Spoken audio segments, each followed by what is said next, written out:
Olá, adoradores do povo, sejam bem-vindos a mais um vídeo aqui no Caneta Tinteiro.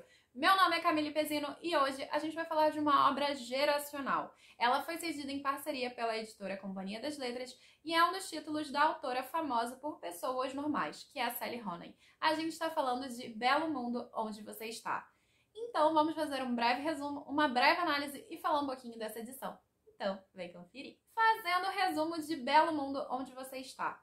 Aqui a gente conhece duas amigas, a Ellen e a Alicia. Elas parecem que estão meio afastadas uma da outra e basicamente elas trocam correspondência via e-mail. A Alice é uma romancista que tinha acabado de surtar, ela tinha até acabado parando numa casa de repouso e resolve morar no interior. E lá ela conhece o Félix pelo Tinder. Então eles começam a ter um relacionamento. Do outro lado, a gente tem a Ellen. Ela é amiga de infância de um cara chamado Simon. Ele é bem mais velho do que ela. E na troca de e-mails com essa amiga, que é a Alice, ela vai revelando e a gente vai acompanhando os percalços da vida dela, da relação dela com o Simon. Para além disso, a gente vai ver outros espectros da vida desses personagens, mas acaba focando um pouco no romance. Justamente porque a autora vai trabalhar relações amorosas e problemáticas como um todo, porque as pessoas são problemáticas. Fazendo a análise de Belo Mundo Onde Você Está. Primeira coisa que Belo Mundo Onde Você Está é uma referência a um poema, a ideia filosófica de um poeta, que é o Friedrich Schiller. Ele é um autor que vai falar muito sobre a beleza e a questão da liberdade, que o belo é a liberdade, é aquilo que está livre. E a Sally Rooney vai acabar brincando com essa ideia à la Virginia Woolf, ou seja, trazendo um romance contemporâneo que basicamente não acontece muita coisa, mas que dentro desses não acontecimentos estão acontecendo coisas intrínsecas dentro dos personagens. Como eu falei, o resumo da história não tem tantos detalhes assim. Basicamente é a Alice, que é uma romancista que surta, acaba conhecendo um cara no Tinder e esse cara e ela tentam impressionar um ou outro. Não dá muito certo no início, mas vai engatando aos poucos. Tem uma toxicidade um pouquinho no relacionamento deles, porque os dois estão vivendo histórias e experiências muito complicadas, então ele mais do que ela, mas assim, tem uma experiência bem tóxica e ao mesmo tempo, do outro lado, a gente tem a amiga que é a Ellen e essa personagem, ela basicamente está frustrada com a vida dela por causa de um relacionamento que nem ia tão bem e acaba se apoiando em outro personagem que é um amigo de infância, que é o Simon. E aí a gente vai ver as frustrações do Simon com a família dele, as frustrações da Ellen com a família dela, as frustrações da Alice como romancista de sucesso e ao mesmo tempo a gente vai ver também as frustrações do Félix como alguém em relação e que se compara o tempo todo com a Alice. Então, basicamente, o que a gente tem nesse romance é a construção de relações problemáticas porque as pessoas estão vivendo problemas dentro delas que acabam externalizando para os outros. É isso.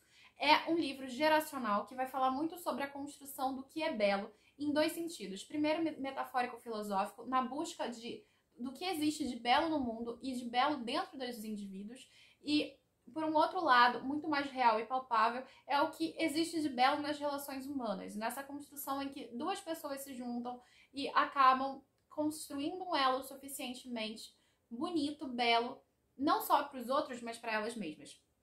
Então, a gente vai ter sempre duplos e bipartições nessa narrativa muito interessantes. E esse duplo, ele não vai parar só nos relacionamentos, nessa busca da individualidade e da completude com o outro, mas também na própria construção da narrativa. A gente vai ter uma narrativa intercalada entre troca de e-mails e a construção da vida dessas personagens, ou seja, a linha narrativa delas mesmo, o que é que elas estão vivendo, o que é que elas estão fazendo.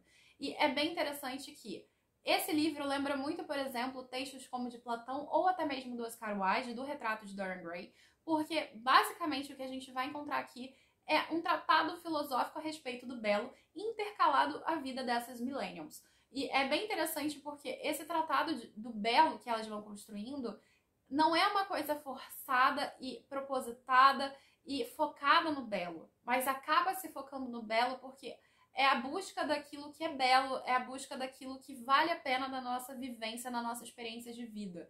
Então, esse é um livro que eu já li Pessoas Normais, que também é da Sally Rooney, e foi um livro que fez mais sucesso que esse, acredito eu. E aqui, pra mim, ela se supera em relação a isso, em relação à construção que ela faz dos relacionamentos e até mesmo no processo filosófico que ela constrói.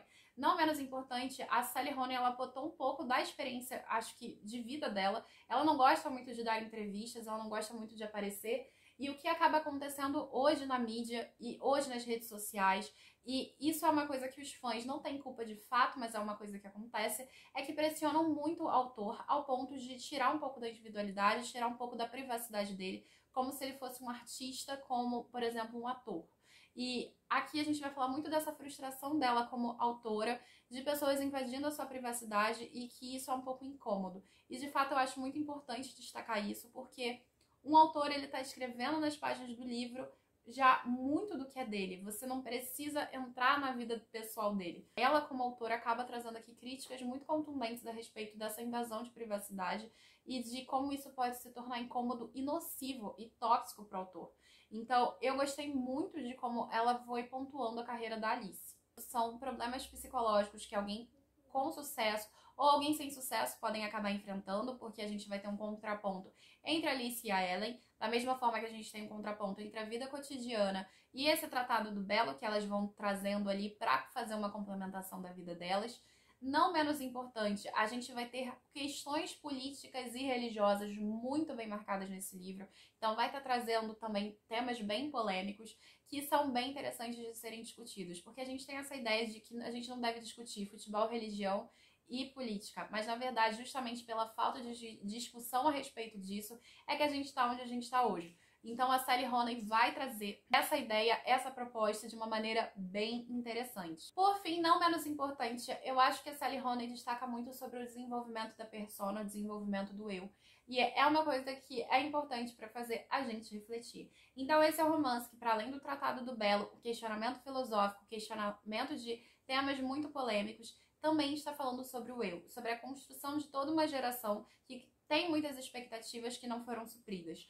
E por ser um livro geracional, vai acabar encaixando mais com uma parcela do que com outras. Isso não quer dizer que outras parcelas não se encaixem e não sintam que também estão conversando com esse livro. Agora eu quero falar um pouquinho dessa edição aqui, cedida pela Companhia das Letras. Essa é a única edição que a gente tem de Belo Mundo, Onde Você Está, da Sally Rooney. A tradução foi da Deborah Landsberg, então é uma boa tradução. Eu não encontrei muitos erros, na verdade eu encontrei poucos erros e encontrei um outro de digitação, alguns erros aqui e acolá, mas isso é normal, tá, gente? A gente tem que considerar que é um livro extenso, é um livro com várias camadas, então às vezes um errinho aqui ou outro passa. Em todos os livros acaba passando um erro e a gente acaba encontrando. E não vai atrapalhar nem um pouquinho a sua experiência de leitura. Ele também veio com 4 marcadores bem interessantes, eram como postais e faziam referências aos personagens e também à maçã, porque a maçã ela é simbólica também e é o símbolo do saber, etc. Então é bem legal. Aqui, o livro, ele é bem pequenininho e ele tem uma capa muito interessante e congruente com os personagens que aparecem, porque eles são parte desse quebra-cabeça que é o mundo. Enfim, gente, é isso. Eu espero que vocês tenham gostado do vídeo de hoje. Não deixem de se inscrever no canal, ativar o sininho e curtir o vídeo. Se vocês puderem comprar este livro na Amazon ou qualquer outro, pelo link aqui embaixo da descrição desse vídeo, eu vou agradecer, porque você vai ajudar ao canal sem pagar mais nada por isso. Muito obrigada por ter assistido até aqui e nos sigam nas redes sociais. @Grupo Caneta Tinteiro para encontrar a gente tanto no Instagram quanto na Twitch, ou o QGCT, que é o nosso podcast, e não menos importante, o nosso site, o gctinteiro.com.br. Muito obrigada e até a próxima. Tchau, tchau!